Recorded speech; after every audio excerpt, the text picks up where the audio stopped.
대전을 찾은 더불어민주당 이재명 예비후보가 이번 대선 첫 지방 맞춤형 공약으로 세종 행정수도를 꺼내들었습니다. 집권하면 임기 안에 국회 세종의사당과 대통령 세종집무실을 건립하겠다고 공약한 겁니다. 국토 균형 발전 그리고 수도권 집중 문제를 해결하는 것은 대한민국의 미래를 위해서 반드시 필요한 일입니다. 현재 국회와 대통령실 일부만 이전이 추진되고 있는데 사회적 합의를 전제로 두 기관을 사실상 옮긴다는 청사진도 제시했습니다.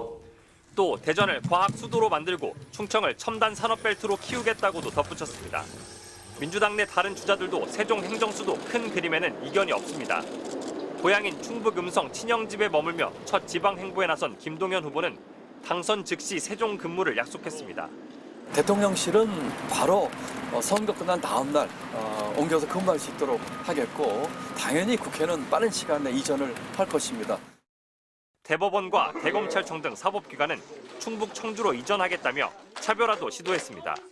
노무현의 지방분권 정책 계승을 강조하며 세종에서 대권 도전을 선언했던 김경수 후보도 대통령은 장관들과 국정을 논의해야 한다며 거듭 집무실 세종 이전을 강조했습니다. 최대한 빠른 시일 내에 서울과 세종에 동시 집무실을 마련하고 행정수도를 이전하는 것이 맞다 이렇게 생각합니다. 민주당 권역별 경선이 충청에서 시작되면서 새 후보가 나란히 충청권 표심에 호소하며 세종 행정도시 공약이 급부상했습니다. 특히 용산 대통령실을 계속 써야 할지 쟁점이 될 수밖에 없는 대선 본선까지 민주당이 지방분권 이슈를 선점한 셈입니다. 대통령 파면으로 치러지는 짧은 대선, 세종시 행정수도가 주요 쟁점 중 하나로 떠오르게 됐습니다. MBC 뉴스 정상빈입니다. 지난 2022년 5월 윤석열 전 대통령은 취임과 동시에 청와대의 대통령 집무실을 서울 용산으로 옮겼습니다. 작년 12월 용산에서 비상계엄을 선포했고 결국 파면됐습니다. 국민의힘에서도 용산 집무실을 계승하겠다는 대권 주자는 찾아보기 어렵습니다. 홍준표, 안철수 후보는 청와대 복귀파입니다. 일부를 청와대로 쓰고 나머지를 또 국민들에게 개방해서. 한동훈 양향자 후보는 일단 용산 집무실을 쓸 수밖에 없지만 다른 곳을 구할 때까지 임시로 쓰는 걸 전제로 하고 있습니다. 그럼 용산으로 안 들어갈 겁니까? 호텔에서 일할 거예요? 현실적으로 지금은 일이 먼저입니다. 반면 이철호, 유정복 등 지방자치단체장 출신들은 국회와 대통령 집무실의 지방 이전을 적극적으로 주장해왔습니다. 이번 대선에서 진보, 보수 할 것 없이 세종시가 아니더라도 차기 대통령 집무실을 어디에 둘지 공약을 제시할 수밖에 없습니다. 다만 지난 2004년 노무현 정부의 행정수도 이전에 대한 헌법재판소의 위헌 결정은 현실적인 걸림돌로 여전히 남아 있습니다. 사실 세종시 이전에 대해서도 열려 있습니다. 그러나 절차가 필요하다라는 말씀 드립니다.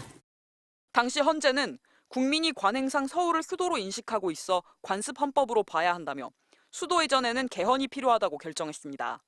이 때문에 세종시 행정수도 쟁점에 불을 붙인 더불어민주당 이재명 캠프도 국민적 합의를 전제로 한 정책이라고 분명히 밝히고 있습니다. 국민적 동의와 사회적 합의가 충분히 이루어져야지만 가능한 개헌과 같이 맞물려 있습니다. 행정수도 정책은 결국 수도 이전과 개헌 문제로 이어질 수밖에 없다 보니 대선 이후 차기 정부에서까지 정치권의 치열한 논의가 이어질 걸로 예상됩니다. MBC 뉴스 김민영입니다. 지난 2004년 헌법재판소의 판결로 제동이 걸린 이후에도 행정수도 이전 논의는 가라앉지 않았습니다. 비단 민주당뿐만 아니라 보수 정부에서도 세종시에 수도 이전에 버금가는 대규모 지원을 강조하고 나섰습니다. 직전 윤석열 정부에서도 마찬가지였습니다. 국회 세종의사당이 차질 없이 개원되도록 하고 청와대 제2 집무실을 설치해 명실상부한 행정수도를 완성하겠습니다. 수도권 과밀화 해소와 지방 균형 개발이라는 명분에 여야 이견이 없는 겁니다. 이미 세종시에는 제2대통령 집무실을 위한 부지와 제2국회인 세종의사당을 위한 부지가 각각 마련돼 있습니다. 대통령 집무실은 빠르면 올해 상반기 건축 설계 공모가 진행돼 2027년 준공 예정이고 세종의사당은 오는 2031년을 목표로 조성을 추진 중입니다. 이들 모두 정부 세종청사와 인접해 있습니다. 세종의사당의 부지 면적은 여의도 국회 부지의 약 2배 규모입니다. 법적 불확실성이 해소되고 대통령 집무실과 국회의 구체적인 이전 규모나 계획이 확정된다면 비용적인 측면은 수도 이전에 큰 장애물이 되진 않을 거란 전망입니다. 오히려 이전이 성공적으로 이루어질 경우 사회적, 비용적인 측면에서 더 큰 이득이 발생할 것으로 보입니다. 긍정적인 작용은 사회적 비용, 행정 비용을 많이 줄일 수 있을 것 같아요. 행정부에 대한 견제 감독이나 대통령실에 대한 보고 이런 측면에서 본다면은 물론 짚고 넘어가야 할 것도 많습니다.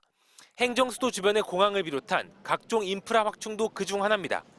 또 무엇보다 행정수도 이전과 관련해 극명히 갈리곤 했던 찬반 입장을 잘 담아내는 게 중요합니다. 국민적 공감대 없이는 수도 이전의 추진 동력이 약화되고 이로 인해 자칫 예산 낭비와 국민들의 불편으로 이어질 수 있기 때문입니다. MBC 뉴스 김건우입니다.